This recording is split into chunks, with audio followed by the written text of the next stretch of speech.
Hello everybody, I'm moving, so I need to get rid of some of my books.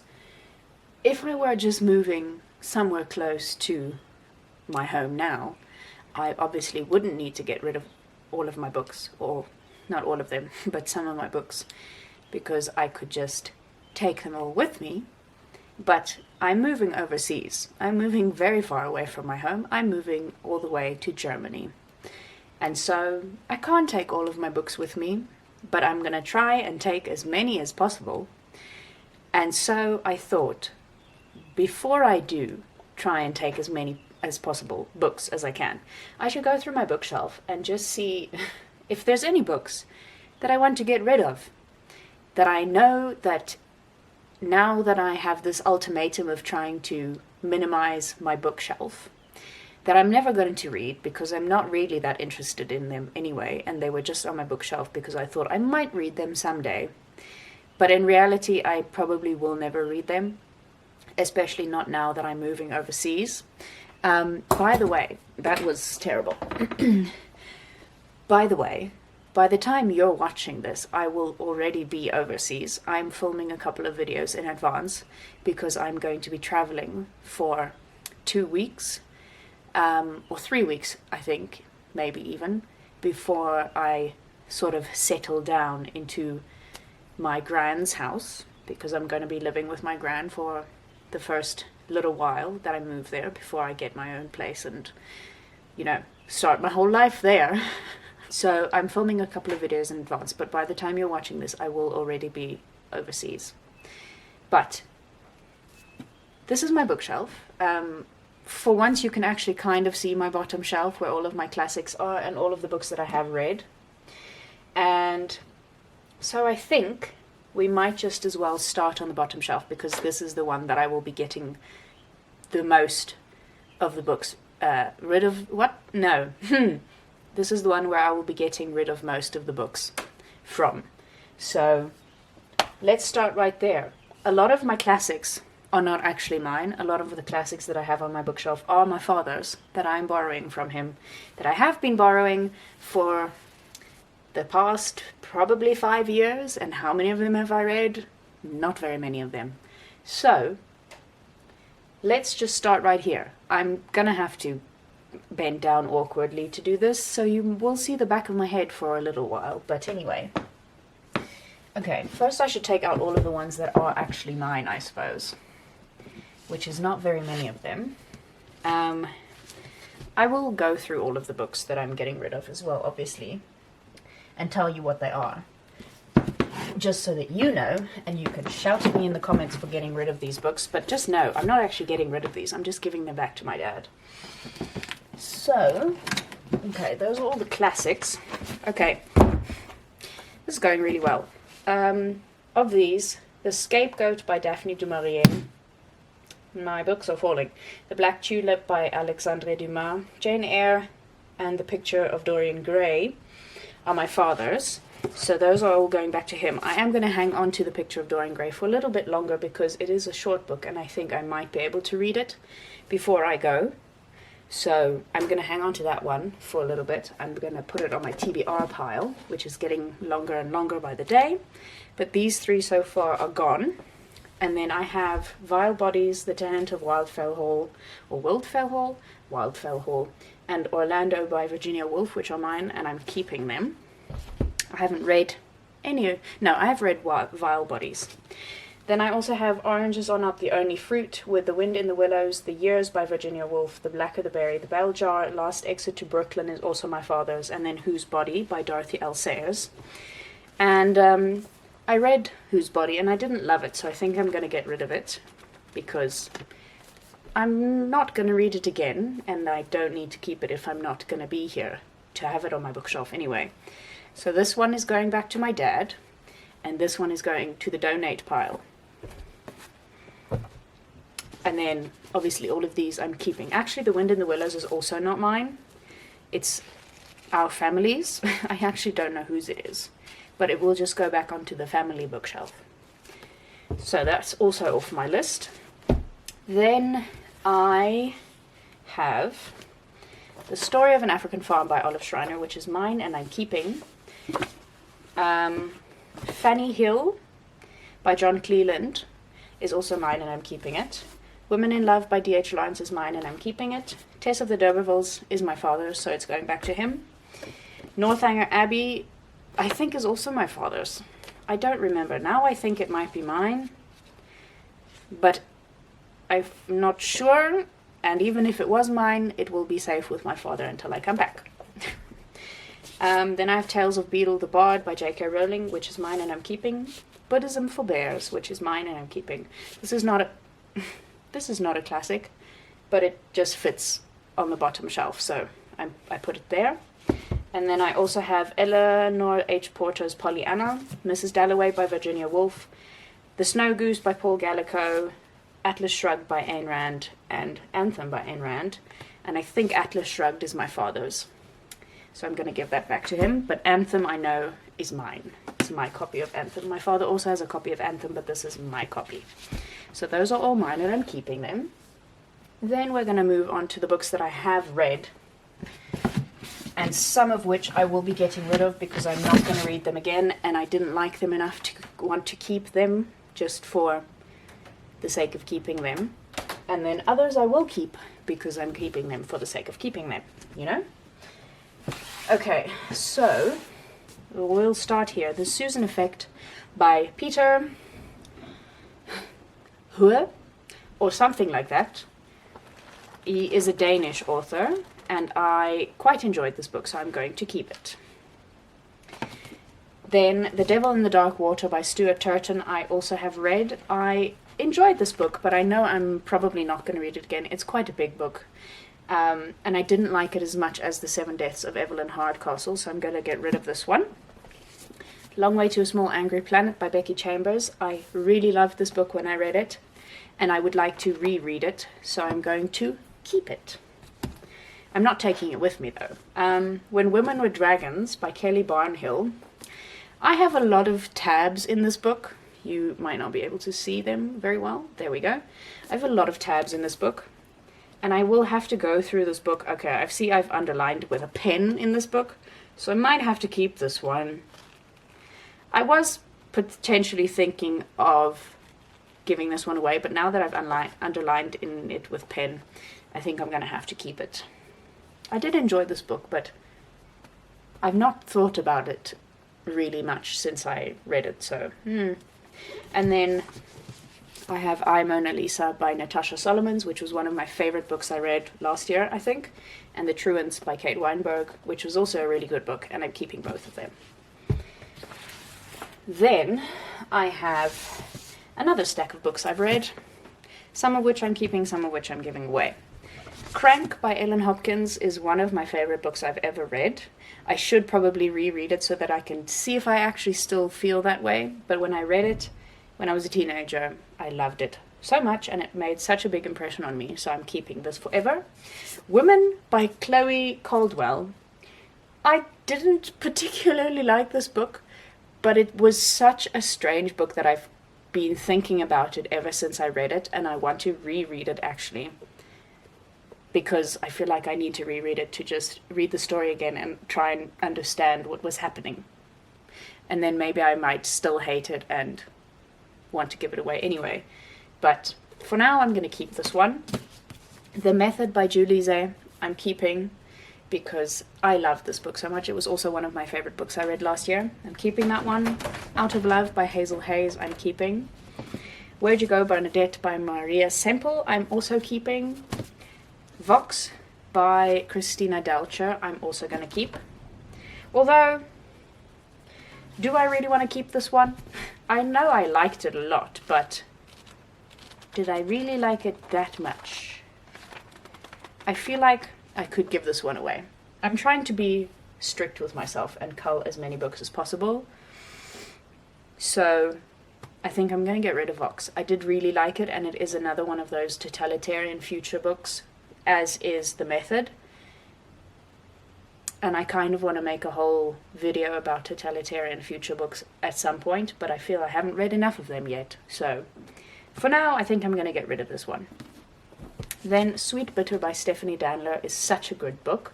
I see I have tabbed absolutely nothing in this book, but that's because I was sucked into the vortex of this book, I feel. So I'm going to keep this one.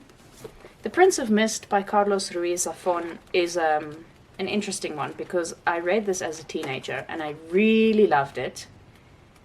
And I've read some of his other work subsequently, his adult fiction. And I've also really loved that, but I don't know if I want to keep this one. Although I do kind of want to collect all of his books, so I think I might keep it after all. The Girl on the Train by Paula Hawkins. I really enjoyed this book. I loved it so much more than the movie, but I don't need to keep it. Because I've had it for years and I've never reread it, and I don't think I ever will. So, then we have Pegasus and the Flame by Kate Ahern. I'm also going to get rid of this. This is one of my last holdovers from my teenage years, when I was really into mythology. I still am. I just don't read that many books on mythology anymore. And I was really into more fantasy-like books, which I'm not really into anymore. So I'm going to get rid of this one. And some other lovely teenage girl or boy, whoever, is going to love this book, hopefully, as much as I did when I was a teenager. And maybe they might actually find the second one, because for the longest time I kept this one because I was going to buy the second book. I never found it, and so I never bought it. Now I've made a royal mess in front of myself, so I'm going to have to do some cleaning up first, before we move on. This is going fairly well, I would say. Okay, the next, let me just move picture of Dorian Gray. The next shelf is my non-fiction, biographies and memoirs, and poetry and short stories. And I don't think I'm going to be getting rid of very much from here, because I do like them all. For my non-fiction, let me take out this thing. How am I going to get this out of here? This is what happens when you pack your bookshelf really full. Oh, goodness. For my non-fiction, I have The Four Agreements by Don Miguel Ruiz, which I'm keeping. Oh, goodness. I made lots of notes in this thing. So apparently it made an impression on me. I would like to reread this. I feel like this is a book you need to reread throughout your life a few times, until you can bash the information into your head enough. Then I have The Deeper Meaning of Life by Douglas Adams and John Lloyd. They are the people who did The Hitchhiker's Guide to the Galaxy. I don't need this book. I bought it from a charity shop for really cheap, and I don't. It's just a book of definitions of strange words. And every time I open it, I think, oh, that's actually a cute book to have. But, I don't need to keep it. I'm probably never actually going to read it, so anyway. Then I have The Violet Hour by Kate Royfey. I don't actually know how to pronounce her surname. I think she's Irish. Or maybe Scottish. But anyway, this one I'm definitely keeping. Wind Pinball by Murakami I'm keeping. Big Magic by Elizabeth Gilbert I'm keeping. Let's Bring Back by Leslie M. Bloom I'm keeping. Everything is Fucked I don't really want to keep, because I preferred what's the word? The first one, The Subtle Art of Not Giving a Fuck, way more than I like this one. And I also wrote down all of my notes from both of the books in a separate notebook. There's wind outside my house apparently, but the thing is I have also underlined with a highlighter and a pen in here, but maybe somebody else might like my highlightions. I must say, a book does kind of look really cool with a lot of highlights and stuff in it, although I don't really do that anymore. And I only think I ever did this in this book and The Subtle Art of Not Giving a Fuck. So I think I'm going to get rid of this one. Wait, what did I write here in pencil? What did I write that was so personal that I could only write it in pencil? Okay. Interesting. It was not really that personal. I obviously just didn't feel like rewriting it in pen. So I think this one can go. Somebody else can read about how everything is fucked. Okay? Cool. My boss is gonna hate me for bringing her a book with highlight and pen underlinings in it, because we hate it when people bring us books with lines and stuff in it. Especially when they're not erasable. But whatever, it's not my problem. It is going to be my problem because I'm going to be the one putting all these books on the bookshelves eventually, but yeah. 101 Ways to Go, Zero Waste by Catherine Kellogg. I'm certainly keeping this one because I still need to read it. Quiet Power by Susan Cain, I'm keeping. Brief Answers to the Big Questions by Stephen Hawking, I'm keeping, because I have not read them yet. The Golden Ratio by Mario Livio is my father's book, so I will give it back to him. I did really want to read this book, but I can just read it when I come visit at some point. So I'm not going to force myself to read it now, because I won't finish it probably. My TBR is already too long. The Glass Universe by Deva Sobel, I'm keeping, because I still need to read this. And then Post-Truth by Evan Davis. Why we have reached peak bullshit and what we can do about it. This was written, I think, after the 2016 American elections when Trump became president. Look at how the tables have turned and we're back at the same place again. Except, hopefully, he won't be president again. Back to this book. I did want to read this book at some point, but I really don't want to anymore, so I'm going to give it away. Somebody else at the bookshop will probably be interested enough to read that book. So, then next up we have all of my biographies and memoirs, all of which I'm keeping. Actually, I think this one, Living Biographies of Famous Women, is my father's book, so I will give it back to him. And then when I come back to visit, I will borrow it and read it at that time. Yeah, because I'm not going to read it now, and I'm going to give it back to him so that it is with him for safekeeping, even though his bookshelf has no space on it anymore. But that's his problem. The rest of them, I have Babel by Patti Smith, The Death and Life of Sylvia Plath by Ronald Heyman. I almost said Ronald Raymond. No. At the Same Time by Susan Sontag, The Vagina Monologue by Eve Ensler, Z, a novel of Zelda Fitzgerald, A House Full of Daughters, Becoming George Sand, The Mockingbird Next Door, The Bloomsbury Group, Moranifesto, Strange Blooms, a biography of Leonard Woolf, A Double Life about... Goodness, what are their names? A brother and sister who were kind of con artists in the 1920s or 30s in England. I don't remember the name right now. A Delayed Life by Dieter Kraus. A biography of Greta Garbo. I do want to buy the new biography of her, which has just been published or is being published sometime this year. But I do also want to read this one because I want some perspectives, some different perspectives. Then I have Histories of the Unexpected about the Tudors. I bought this because it was on sale, and at that time I was watching a lot of dress history and costuming videos on YouTube, and I was interested in this, but I'm not really that interested in the Tudors, so I'm going to give it away. And then I have Letters of Notes about cats, which I'm going to keep and take with me over the seas because it's a small book and it's easy to transport. Okay, and then over here I have my poetry and short stories, all of which I'm keeping. So I will at some point go through these and decide which ones I'm taking overseas. I kind of wake up every morning and look at my bookshelf and look through the books and see what I want to maybe take with me. But as for right now, I haven't decided exactly yet what I will take with me. Oh, I totally forgot about these two books down here at the bottom. These are my two books in different languages, so there's one German book and one Dutch book.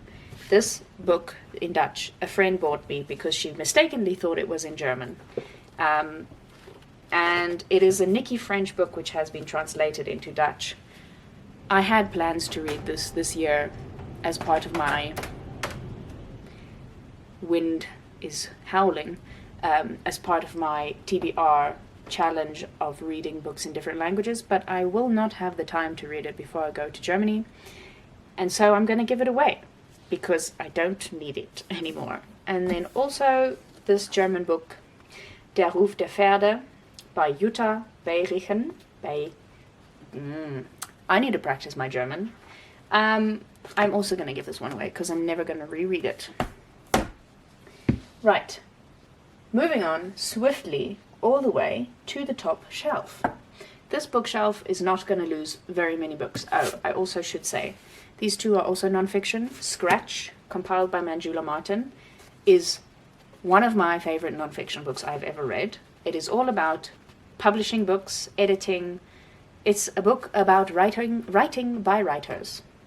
And I found a lot of interesting things and helpful things in here, so I'm definitely keeping this book, and I probably will take it with me overseas because I want to reread it. Also, it has a textured cover, which is one of my favorite things ever. Please, people, make more textured covers.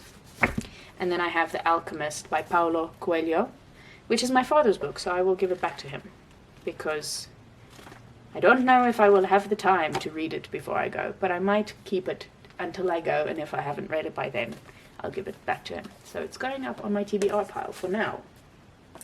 Right, then, my top shelf. These books are all really big coffee table-esque books that I will keep and will not read for a very long time because that's just the way of coffee table books. If you don't have a coffee table to display them on, you don't really look at them, right?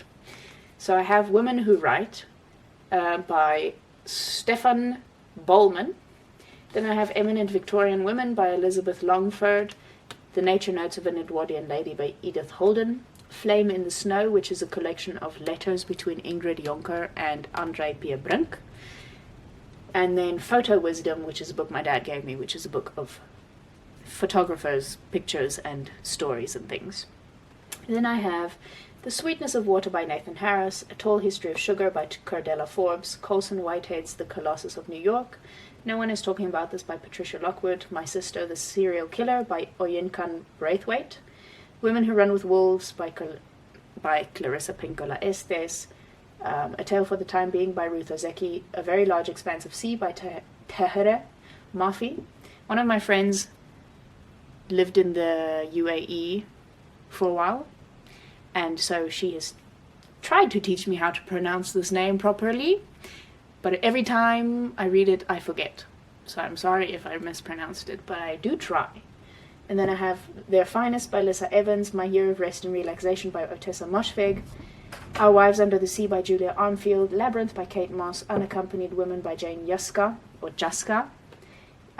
Rachel's Holiday by Marion Keyes, Hamlet by Maggie O'Farrell, Mrs. Hemingway by Naomi Wood, The Mirrored World by Deborah Dean, My Brilliant Friend by Elena Ferrante, The Night Ocean by Paul Lafarge, Black Dog Summer by Miranda Sherry, The Rules of Magic by Alice Hoffman, The Dreamers by Karen Thompson Walker, Ask Again Yes by Mary Beth Keane, The Blood Print by Ozma Zehanat Khan, I also don't know how to pronounce that name properly, Tangerine by Christine Mangan, Exit West by Mohsin Hamid, The Confessions of Franny Langton by Sarah Collins, My Dark Vanessa by Kate Elizabeth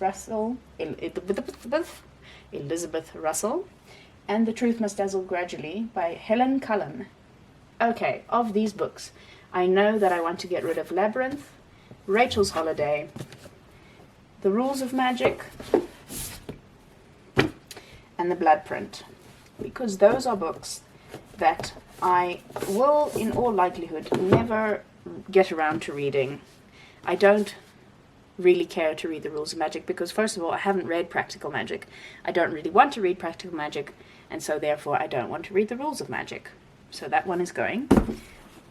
I don't particularly care much for Marion Keyes.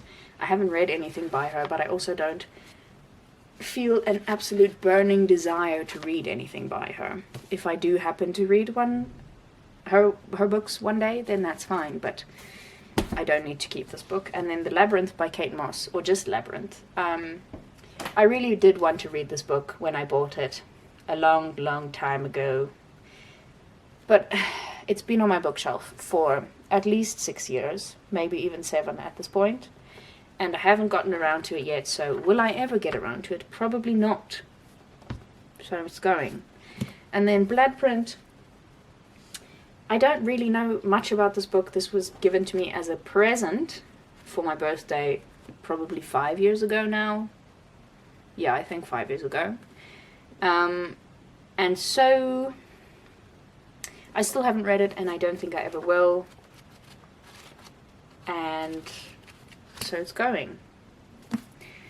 And I think that's everything that I'm taking off of my bookshelf. Am I? Is that all? Is that really all? Yes, that's really all. Thank you all so much for watching. I hope you enjoyed this unhaul with me. I hope you're excited for all of the new content that I'm going to be making once I'm in Germany. I have still no idea what that will be because I'm not there yet. But yes, next week I will be back at you again with another pre-filmed video probably.